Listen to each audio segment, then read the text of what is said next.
Up, up, up. Up, up, up. I'm going to try this again because I realized my mic was on mute almost the whole time of that live. And I think this is an important lesson, and even though it's 10 degrees warmer than when I started the last one, second time around I'll be more efficient. So yesterday I did a live on transitions and how you go about your transition in your day. Are you going in with a positive mindset, or are you like, oh, I don't want to do this? And I caught myself yesterday. My transitions weren't the best, especially when it pertained to Louie, because I'm like, Louie's like a trap because it's too hot in the summer. I can't take him anywhere, and I just feel bad. And so I was starting to complain. I'm like, he's a burden. I don't know what to do because I feel bad leaving him. But then I was like, I'm being a hypocrite. I just told everyone that gotta approach the transitions positively. And so that is what I want to talk about today. I want to focus on what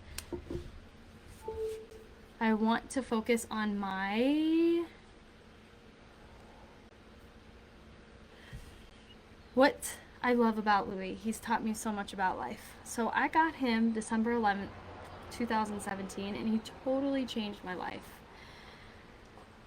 He was 5 months, and he was a monster at first because he was pad trained by his original owners.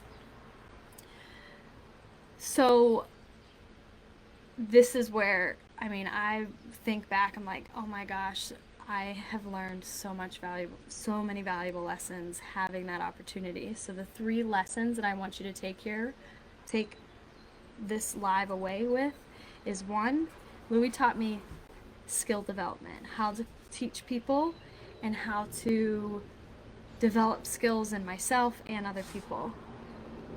Also habits.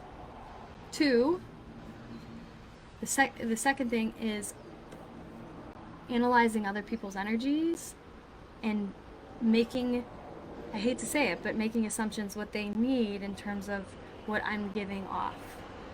And number 3 is people who matter will love you for you and not judge you. So the first one, skill development.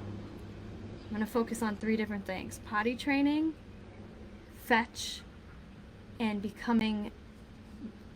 not being afraid of water, becoming a water dog. So Louie was pad trained, like I said, and he was literally pooping his crate every day. I'd get home from work after spending $60 on wag walkers. He wouldn't go. He would save the poop for the crate for me when I got home from work. And so when I was potty training him, there were a couple things I kept in mind: consistency, positive reinforcement, and rewards. At first, when we were learning how to pee and poop outside, it was like a poop and pee party. When he went, we partied, and he got all the treats. He got so many treats, and he got so much love. He caught on quickly, so he wanted to go poop and pee outside. It was probably 2 weeks. Then we transitioned into less treats, less positive reinforcement, and made the task harder. And when he was able to complete the task, he got all the same love, all the same rewards. So I lived up a flight of steps. My door was outside, so I'd open the door, we'd go outside, and I would let him go, and he would go to the bathroom while I stayed up on my porch. And same process. Soon I didn't even have to walk him out. He just went. This was this is 4:30 in the morning before I went to CrossFit. So, I did walk him in all the other stuff, but this was the first time we went to the bathroom. Then, as he caught on, I was able to open my door. He would go outside, and I wouldn't even sometimes go outside with him. He would go, and he'd come back. Same reward system. But first, like, I had to make the task really simple, and I had to be very positive and highly reward him. Yelling at him to go to the bathroom was not effective, and not rewarding him also wasn't effective. So that was super efficient, but it took me time to realize that. I had to do a lot of like reading up on blue heelers. So the second thing, fetch. At first, so my ex-boyfriend had a blue heeler, and I watched his dog like rock it with the frisbee. So naturally, I'm naive. I expect Louie is going to be able to get it on the first try. That's not how it works. Threw the frisbee. He couldn't even pick the thing up. I could see the defeat in his eyes because he just wanted to please me. So I tried it, and I'm like, I need to change. I need to make the task simpler. So I got a tennis ball because I knew he could hold the tennis ball, and I would throw it a short distance. And he didn't bring it back, but it was the same reward process. Party when he brought it back. Treats, rewards, love, kisses, everything that he loved. That's what I did. And I'd throw it a little bit further, and then I added on, instead of grabbing the ball from his mouth, I would add on leave it. So when he learned that command, we added that on. So I was increasing the complexity of the task. And then it was okay. I still want to reward him, because he was still pretty early on. Then I increased the complexity of the task by changing the fetch item, which was the frisbee. Same process. I switched my frisbee, made it a rubber frisbee, so he was able to pick it up. First, he wasn't even close to catching it, but he was so excited that he could pick it up and bring it back. It was amazing. And so, high rewards, high love, high praise, waited till he was consistent, increased the complexity of the task. He was inconsistently catching it in his mouth. So that was what I based my rewards on, if he caught it or came close. Of course, I wasn't didn't reward him if he didn't catch it, but I would love him still, just I wouldn't give him a treat. Then every time he caught it, he brought it back, I said leave it, he left it, he got all the praise, all the treats. When he didn't catch it, sometimes I would catch myself being negative, like, ugh. And that just doesn't work. It doesn't work, because it's how hard or how focused or how well he is completing the task, because everyone's going to make mistakes, including a dog. So the coolest thing, though, was when we went to the lake. It's super hot in Arizona, so you can only throw a frisbee and be outside for like 10 minutes at a time, if that. So I took him up to eastern Arizona. We went to one of the lakes, and my ex-boyfriend's dog was a water dog. I expect Louie to be a water dog. Terrified. Probably because when I was at my cousin's pool, I pushed him in the pool. That was not helpful. He was terrified of water. He still got in the bath, but he was still afraid. So we started really slow. I remembered my principles. Louie, come here. Louie. Looky, come here. Good boy. Sit, please. Sit. So at first, I went back. Well, the frisbee sank, so we weren't using the frisbee. I used the ball because it was easy for him to grab, and he didn't have to stick his face in the water. It was just floating on the top. And I just put it in where his forepaws were in the water. And we picked a spot that he had a natural incline or like walkway in, instead of a drop off that was just like sudden. And at first he was not sure. Same process, like wasn't consistent, but every time he went to get it, he brought it back. Huge party, treats, love. But if he did do anything, I just didn't reward him.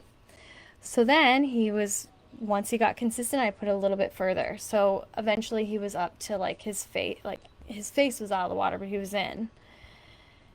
Once he got consistent, then I threw it so he had to kind of be in the whole area, or he was totally submerged and had to swim. He wouldn't do it. And I would go and get it, and I did this a couple times, and then something clicked. I'm like, okay, I just need to wait. He saw me do it a couple times, and I didn't die. So I just need to let him think about it and strategize and process and do it on his own. So I did that. I waited. It was like 5 minutes, and I just sat there. I talked to him. I was like, go get it. Go get it. Go get it. Go get it. It was so funny. And lo and behold, I hear a splash, and he's like fish out of water. He grabs it, comes back, drops that ball right in front of me, and I lost it. Like, huge party. Then I'm talking about you. Then I did it again. It took him half the time to do that, so maybe a couple minutes. Then I did it again. Took him half the time of 2 minutes. Did it again. He was right in. So I'm only threw it just a little far that he had to leap a little bit in. So then I had to increase the complexity of the task. I had to throw it a little bit further. Same process. He waited. He wasn't sure. I just waited. And lo and behold, he did it. Waiting was key. Then I threw a little bit further. Same process. He was still fish out of the water, but eventually he was, instead of being this, like arms and legs everywhere, he was swimming smoothly in and out, no waiting period. And he was loving it. His confidence, like watching his confidence build was so cool. And then eventually another dog comes in, and he doesn't want anything to do with it. He's scared again.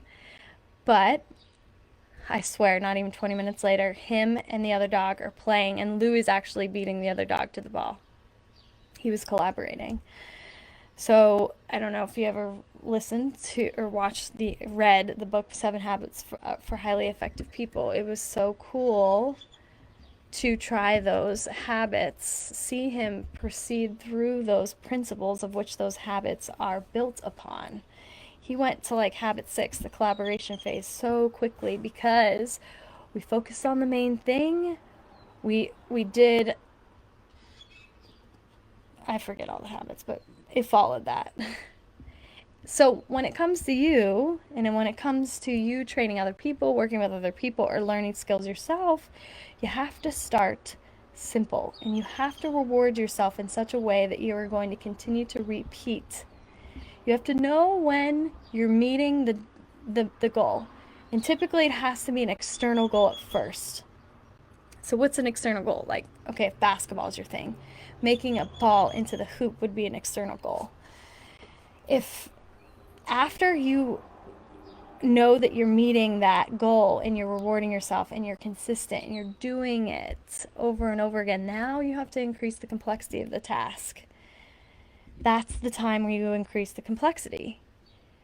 For habit development, it takes like at least 30 days, in my opinion, for it to be something that's just, you do it, you don't need rewarded. For skill development, you have to practice, and it has to be deep practice. You have to know the goal. You have to know when you're doing it right, so you repeat that. And the way you reward yourself or reward who you're working with has to be age appropriate. It has to be goal appropriate. It can't be totally different. Like, you can't be like rewarding yourself with a donut if your fitness is your thing or something in fitness. And then last, positive reinforcement. Like, you cannot be beating whoever you're teaching or coaching up. You have to build them up, especially in the early phases. And you have to wait. You have to wait. The key thing with Louie, getting him to pick the frisbee up, to get in the water further, is I waited. I let him figure it out. So whenever I am treating people, I have to let you figure it out. I have to give you just enough information for you to decide, okay, I did this wrong, or I did this right, or I need to do a little bit more of this, or I need to do a little bit more of that. And that is the key, and that is the art of coaching and the art of being really a good learner and a good teacher. Next thing, reading people's energies. So when we're walking, Louie is a lover. He is so sweet. He has never, knock on wood, never bit anyone. But he is very in tune to energies. He is, whether or not you have an energy that's directed to him, he can sense when there is an off energy and when that energy is distracting you away from him. How he behaves is like he holds back like a little bit, or sometimes he gets really protective. So if it's a really strong energy he's picking up, or something more like the face is hidden and he's protective, he can almost read my energy, which is really crazy. But when you are, so the lesson there was, I need to get out of myself, stop worrying about what people are thinking of me at first. And I need to not think of what I need, but I need to think about what other people need as their provider or as their coach. And so he has taught me, like, okay, sometimes I mean, I might remind people of someone that they didn't get along with or had a negative experience with. So slowly ease my way in, earn trust, and then slowly open up, or as the trust is built, progress. But it really worries me when he is aggressive towards people and there's no let up, even though that person, it makes me worried. And I'm sure dog owners, you guys can agree with that, especially if your dog is sweet as Louie. So pay attention to what other people need. It might be something different than you, and it's not always about you, it's about them. Remember that. Like, you can't help that you remind someone of someone in their past that serves as something negative. So don't worry about it. It's not always about you, it's about them. Last lesson. In people who matter most in your life, the people who matter and who you should keep will love you for you and what you do. This was such a huge lesson. So I walk around naked, I dance like a fool, I sing, I am a weird person. And sometimes I don't get the things that I want done with Louie. Like, we don't get 2 hours of exercise in a day. Sometimes I don't feed him when I should be feeding him. But he forgives me. He loves me unconditionally and does not judge me. He's not judging me whenever I'm dancing. He's not judging me when I'm singing and just being me. He sees me at my most authentic self. So my lesson is, I can get on here or what used to hold me back is worrying about what people are going to think. Are they going to judge me for what I say, for what I do? This was huge whenever I was a fitness instructor. Like, I just wanted to be me, but I was afraid to be goofy because I thought people would think I was weird. But then Louie taught me, the people worth keeping are the people that are not going to leave me when I'm really my truest self. So it's actually an efficient process to find who you should really keep in your corner. The more you are yourself, the faster you will find the people that fill your cup. And if they don't, if those people judge you, it's their problem, not yours. I had a conversation with someone yesterday, and I'm like, really listen to what people say about other people. Like, if you hear someone that say something about other people's weight, like, oh, why is she wearing that bathing suit? Or why is she wearing those shorts? I can't believe she's wearing that. They are speaking subconsciously often to their own insecurities. So one example for myself is those cheeky bathing suit bottoms. I used to say, I can't believe she's wearing those. They're so revealing. Whenever asked deeper questions, I'm like, damn, I wish I had the confidence to wear those. And I turned that envy, it was envy, turned that envy into personal development of, why am I not confident enough to wear those? So it's like, just listen to other people, even listen to yourself, listen to how you are judging others, and ask yourself, why are you saying that? What is it about that? Why wouldn't you do that? What's underlying securities there? And just be yourself.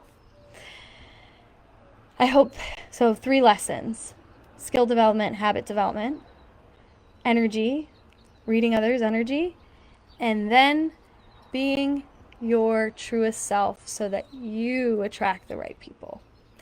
I did this twice because of my mic issue, and why not? Good practice. So I hope you got something from that. If you did, I dare you to write it in the comments. If you listen to this on the replay, comment replay, I should have said comment live. And feel free to reach out to me via Messenger.